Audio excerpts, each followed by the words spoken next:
Welcome to the Big Life Podcast, where dreams aren't just imagined, they're built brick by brick, belief by belief.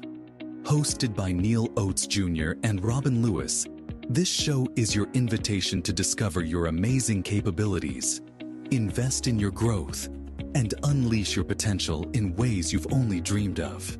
Join Neal and Robin as they dive deep into stories, insights, and tools designed to inspire you to show up big, live intentionally, and give yourself away for the betterment of those around you.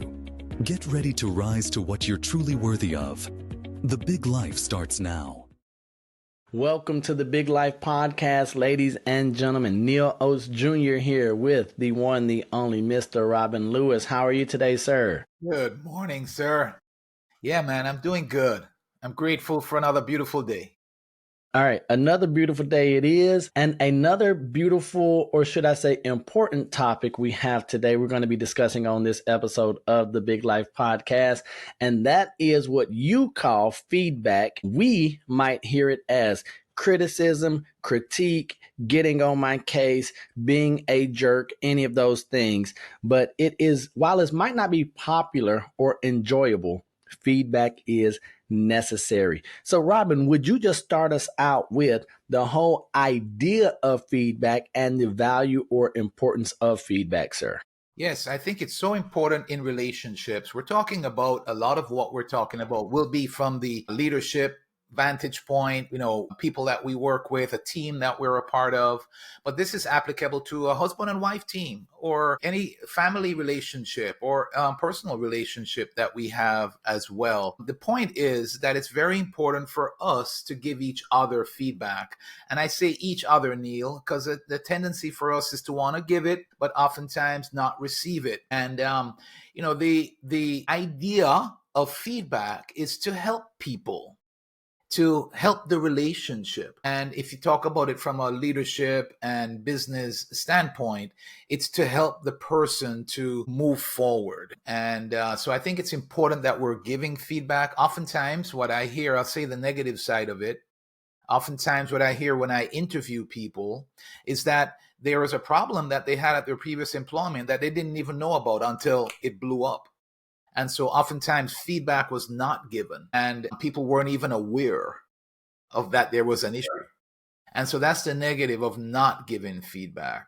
And so feedback is about helping to make sure that there is clarity, clear expectations, and it gives you the opportunity to also challenge people and help them to maybe see something that they might not be seeing that can help them to do a better job.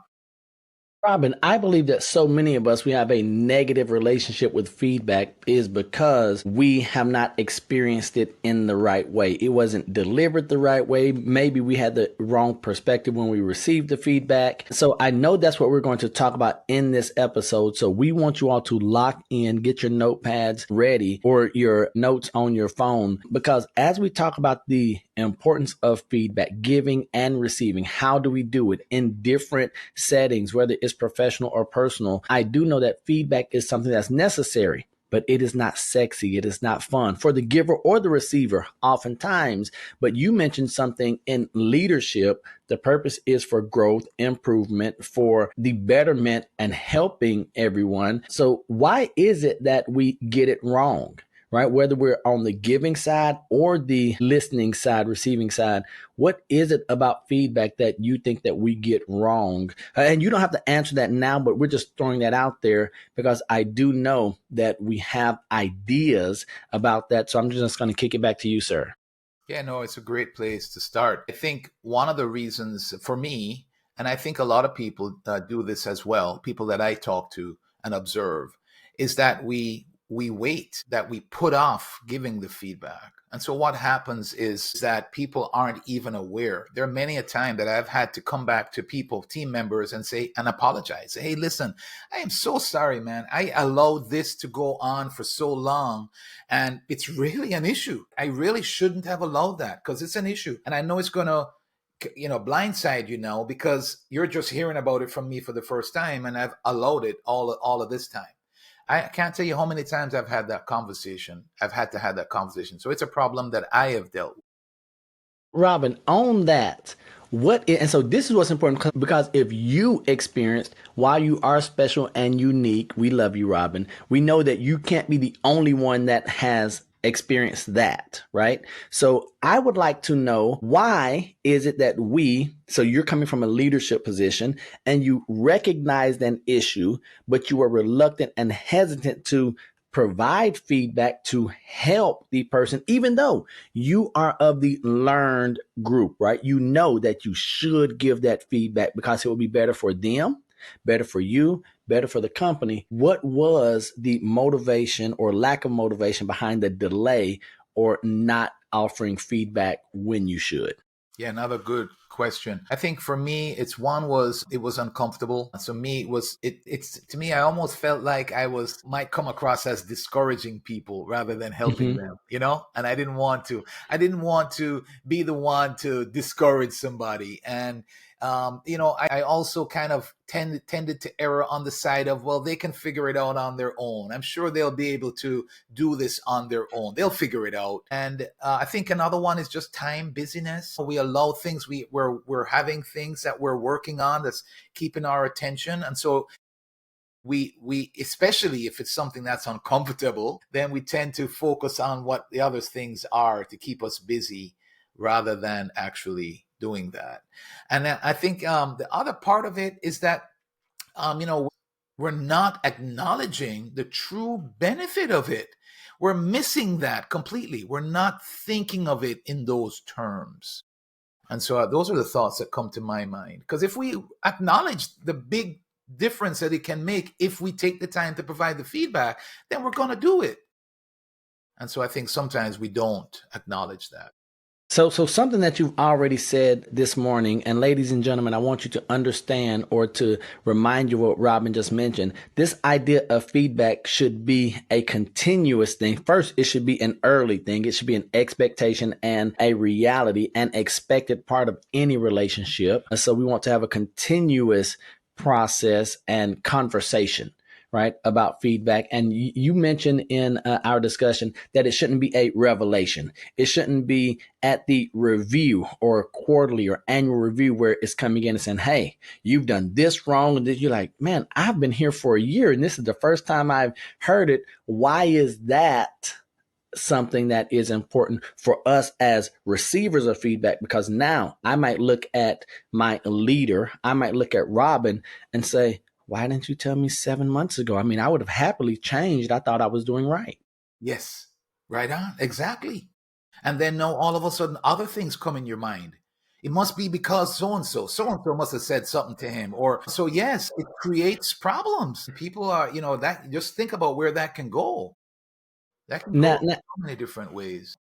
Now, something that I know you believe in is the motivation behind the feedback, right? Because sometimes we can turn feedback into being nasty and critique and criticize just to be a critic. But that's not what you're talking about. You're talking about this growth oriented feedback and why that's important and the value for everyone in that. So I would like for you to just speak on this and break this down for us so that we can say, okay, well, maybe the reason I am hesitant to give feedback or receive it is because we've been criticizing or being a critic or being critical of things instead of focusing on the opportunity and the growth side of feedback. Yeah, there's a couple of things that come to mind there. I think one is, I heard this from our mentor, Mark Cole, where every time he approaches a conversation like that, where he has to provide feedback, he always challenges himself by asking the question, am I approaching this for their benefit? Am I doing what I'm doing? Am I saying what I'm saying? Am I saying it in a manner that is going to be beneficial to them? Because oftentimes it's about us. Oftentimes it's about what we want to have happen within the organization. So our agenda, our goals, can carry on. But he challenges me, and I want to challenge our listeners with the same thought that the best approach is to approach it from the vantage point that is going to benefit them. So what Neal is talking about here is that what we're giving feedback for is because we want to help people to live into their highest good, their highest possible good. If we can help them to live into their highest possible good, it is going to help the organization. So I think approaching it from that standpoint is very important. And now, one thing you asked in there is, am I doing this for them? And I know that many times, if we aren't careful, and when I say we, I'm talking about me, myself, and I. So you all are just listening to me speak to myself.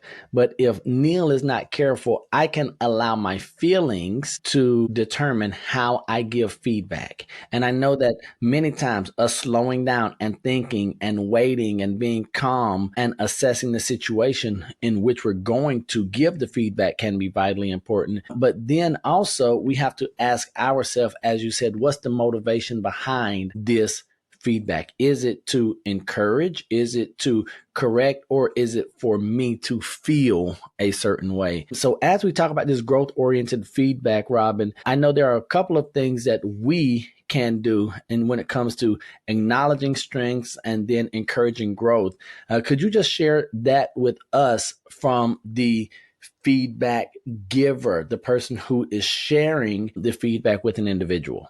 Yes, oftentimes where I erred is on calling people out instead of calling them up. And so what we're suggesting with this feedback is not so much about putting people down. So I would put people down then. I remember I had somebody, embarrassed to say this, but it's the truth. I had somebody leave our company because of the way I gave them feedback. They felt put down. And I didn't approach it to do that intentionally. But when I reflected back on it, I could understand how that could happen. And that's one thing that I want to talk about too, Neal, and that's building relational equity. Remind me to come back to that because I would just like Yes, to sir. talk based on that. But yes, what you're saying here is a good little approach that people can use. So one is acknowledge the strengths. So you're acknowledging what people are already doing well, right? So you're doing this for their benefit, and so you want to congratulate them on what they're doing really well already. And then the encourage growth part of it is you're saying, here's what you can do to even take it up another notch. Isn't that different? So you're It's totally calling them different. up rather than what Robin was doing, which was calling them out and therefore putting them down and therefore making them look bad and showing them up. If we can acknowledge the good that they're already doing and then encourage growth, here's what you can do to even take it to another level, that's going to be received a little differently. Don't you agree? So, Robin, even when you acknowledge strengths and then encourage growth, we have to remember that many times the person receiving the feedback already we know the worst about us. We know every weakness that we have. We're playing that back in our head. So the fact that you're going to say, hey, Neal, this is what you are good at. Great job here.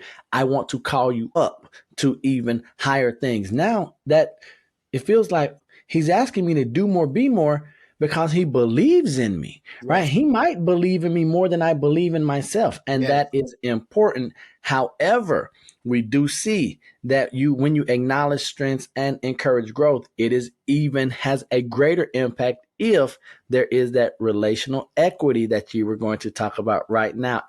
And really quickly, as you talk about this relational equity, explain why that's so important and why the more equity you have, the more feedback and maybe what we're going to call the tougher conversations you can have because of that equity that you have.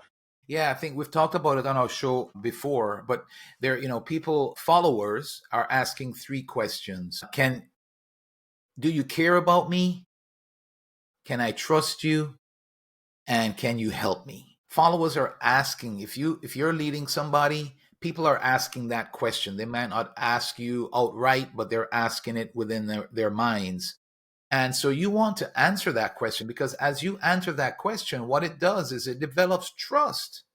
If you are somebody that they can trust, if you are somebody that they know cares about them, if you are somebody that they know you can help them, then they're going to give you more influence over their lives. They're going to be more open to receiving feedback.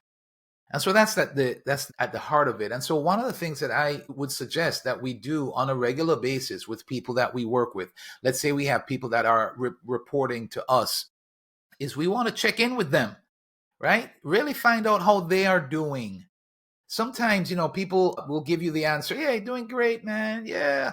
But, if we really ask a little bit more, we find out that they're not really doing so great, right? They have an issue at home that they're dealing with that they didn't initially want to even talk about, with a fear that maybe you don't even want to hear. Or maybe it's not something they can bring to work because they might be looked on a little differently. And so I think you really want to answer those questions by really caring. How are you doing really? Ask that second time, right? So Yeah. they can't give you that JC Penney answer. I'm just looking. Oh, I'm fine. How are you? I'm fine. Yeah, we're all fine until we're not, right? So ask that second time. So I know you talk about check in. Yeah. And this is where we don't want to make the assumption that we know or that the audience knows. So could you share some check-in questions, right? I know, like, instead of just how are you doing or how are you really doing, give us some things that maybe we could just put in our check-in tool belt, right? So that we know, so that we in the workplace, even with our kids or our family or friends, our colleagues, what does it look like to check in and actually care to build that relational equity so that when it's time to provide feedback, there is something for us to draw from? Yeah, I think first of all, the most important one is how are you doing really?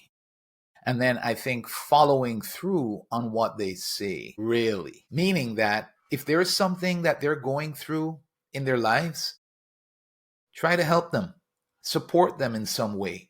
That's one of the areas that I think way back we had an episode where we talked about the right motives and we talked about putting others before you. And, sometimes we can get our agenda in the way of things. I've seen companies that, somebody had cancer and they didn't have the proper time to be able to take off. And the companies gave it to them, right? That's an example of, when we get the response, do the best that we can to support them. So that's what I would say. The other one is, find out what they're working on. Like, what are you working on right now? And not from the vantage point of like you're checking on them, but you're wanting to see how you can support them in that regard. How can I help? How can I help you?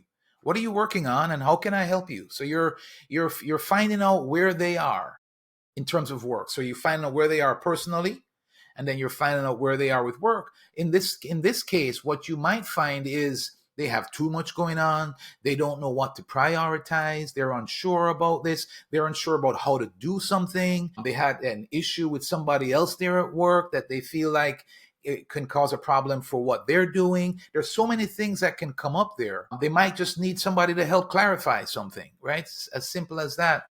And so what you're doing here is you're just providing support personally and then at work. And Robin, there is one question after you ask them all of these, and you say, well, what are you working on? There's one that I know you go one level deeper, and this might be the one that really tips the scale and builds that relational equity. And that is, how can I help you? Yes. Why is that question so important? Because we're talking about feedback, yes. But in this part, that check-in and then building that relational equity, why is that question, how can I help you, so important and such a game changer? Because you really are there to support and help them, and you want them to know that you're there to support and help them. And if you're not taking the time to do that, there's so many times things can go by that they need your help that you could provide.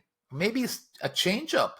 Maybe it's a change up on the way things are done, but oftentimes it's just actually just helping them. And so I think the reason that you're asking that is because you want to support them. You want to help them win. Again, we're talking about them achieving their highest good. So how can you help them to do that? So you're supporting. So I know something that's important to us as leaders. You mentioned about this ongoing conversation relationship that is not going to be a revelation, but a conversation. I love that, by the way, because we know conversation takes two parts, right? It takes two sides where it's a back and forth. And so as we're looking in the workspace, ladies and gentlemen, remember, we can also be talking about the household. We could talk about friend and personal relationships as well. So don't only think that we're talking about in terms of the workplace. While that's where much of our conversation is going, we trust that you can apply these to different areas of your life. And so a big part of feedback is evaluation. Yeah. Right. And evaluation can feel to us like test, like, oh my gosh, I don't want to be evaluated. But evaluation, unlike what we have experienced in school, it is not a sit down one time thing and you either fail or you win. Evaluation is much like that conversation that you talked about earlier on, where this is an ongoing thing and asking some questions such as, what do you think is working well? That is a very big question to ask, right? Because we know on the converse of that, we can't just say, what do you think is working well? What do you think isn't working so well? So there are a few questions that we can ask even in as we're evaluating the opportunities, the challenges, and the progress. What's working well, what isn't working well, and a few others. Share those with us and why and how we can use those even before we get to the point where we're providing feedback. Yes. So why that is good is because we might not even be aware. There are many a times in my organization that there were problems going on. There were things that were happening that I wasn't even aware of. So it's good to have. How many of you, our listeners, have been to a place that of business? Maybe it's a store. Maybe it's a coffee shop. Maybe it's a retail store. Maybe it's a doctor's office or an accountant's office. You've been somewhere where you're the client and you're looking around and you're saying to yourself, do they realize what's happening here? Do they realize what's going on? And so I think these questions can help the organization to actually see things from your perspective. What do you think is working well? You're asking your teammates, what do you think is working well? What's not working so well? That's where you might get a revelation, right? And you have to be that person that's open to receiving that and hearing that and not defending. What do you think is missing right now? These are really good questions to receive feedback because we have a limited perspective. We might not be aware of what's missing. And then what is confusing right now? Sometimes people might be confused about what to do, when to do it, how to do it, and afraid to actually say it. If they have somebody come to them and ask them that question, genuinely wanting a response, that can also help to bring clarity to the organization. So all of those are fantastic questions. And like we said, it requires a level of maturity, a high level leader, someone who takes high road leadership to be willing to ask those questions. And while those might be tough questions, they might not be as tough as the next two. And so I look at these next two questions, and as a business owner, as a leader, as a spouse and a father, I think of these and I'm like, man, like how much feedback, like you mentioned early, giving feedback is one thing. Receiving feedback is totally different, but opening the door for honest feedback is, I believe, another level. So in the workplace, right? Evaluating the workplace and seeing how the atmosphere, the culture is. There are some questions that I know that you have here that and I do want to say this, Robin, as we talk about giving and receiving feedback, you're coming from has done a place from where you've done it well and you've failed at it. And you even said failed miserably at it to where it was an embarrassment to you. You've given feedback the right way. You've had to go back and apologize for how you've given feedback. So there is this up and down. So this is not theory. This is real life experience for both of us. And I'm hoping that our listeners can understand that we're not here pointing our finger at you. We're saying these are things to consider if you are seeking the big life and want to give and receive feedback the right way. So get insights into the workplace. Oh, Robin, did you have something before I go into the insights? No, go ahead. Go ahead. So Gain insights into the workplace. 2 questions. I don't like the questions, Robin, so I'm not even going to ask them. I'm not going to say them. So why don't you go ahead and give us these 2 challenging questions for all of us as leaders, business owners, we really should be asking. Yeah. So the first one is, what does it feel like to work here? What does it feel like to work here? And I'll give the second one, and then we can talk about it a little bit. What does it feel like to work with me? So one of the things that Neal and I propose is that we're not only, if you notice, we said give and receive feedback. One of the things that we want to do every time we're giving feedback is we want to ask for feedback as well. All of us need to fight for our highest good. None of us have arrived, and that includes the leader. In fact, what's most important is the leader. The leader puts a lid on the organization. And so if there's something that the leader needs to learn, to hear, to know so that there can be changes made to make things better, but they're not getting that, then guess what? It affects the whole organization from the inside as well as the outside. So the teammate experience as well as the customer experience will be kept back. All right. If the leader doesn't make those changes. So the point is that, sometimes you've heard the saying, Neal, when you're in the picture, you can't see yourself. Right. So it's that the idea is that you're in the picture, you're in the frame. Somebody's taking a picture of you. You're in the frame. You can't see yourself. And so we have a perspective that we have that it doesn't allow us to see another perspective because we have our perspective. We have a lens that we see through. And so these questions help us to see the perspective of others in the same place that we are. We're in the same environment, but I see it one way and people see it another way. And so that's Absolutely. the idea behind these questions. The first one, what does it feel like to work here? Well, if we want to be an organization that really cares for people, for example, is that the way people really feel? We might be surprised to find out that that's not the way that they feel, right? What is it like to work here, right? Is it pressure? Is it fun? Do you I gotta go into work today, right? Is it So that? Robin, real quick on that, how do they feel coming to work on Monday, right? Are they excited to come into work on Monday? They're like, man, I got to go into this place. And so I know just before we close here, go ahead and jump into the big one. What is it like to work with me? Yes. And so that's the idea now that how am I? What is it like to be on the other side of Robin? Right? I've had people, like family members especially, where it gets to a place where they very upset manner say, do you realize that boom, boom, boom, boom, boom? And of course I didn't. We all have good intentions. We all think we're doing the right thing and we all think we're doing well. And that's why it's so important to ask people, what is it like? So you're asking for, how am I coming across? How am I serving you? How am I serving the organization? Where am I kidding myself? What am I missing?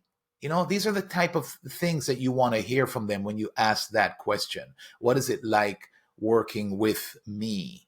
Am I coming across as somebody that's trustworthy, that cares for you, that can help you? Those 3 questions that I say followers ask, those are things that you're trying to find out. Am I valuing others and adding value to others? Am I being selfish and thinking about myself? Am I talking to you in a wrong tone? Am I missing something? Do I not see something that's clear, that's glaring to you that I'm not seeing? These are the types of questions that you're looking for. And I think the important thing that you want to do when you ask for that type of feedback is to not defend, at least not there. Maybe there are other things after you think about it. Maybe there are other things that you need to come back and share with that person that gave you the feedback, that they need to understand that there is more to the picture, right? So maybe they don't know all the picture. You know what I mean, Neal? But don't do that right then and there when you're receiving the feedback. I think a very important key to remember when you're receiving the feedback is to not defend, and is to just listen, receive it, and thank them for giving you the feedback, and let them know that you're going to consider it, and you want to really give it consideration. You want to see, think about it. So there is a way to receive feedback well. That's very, very important.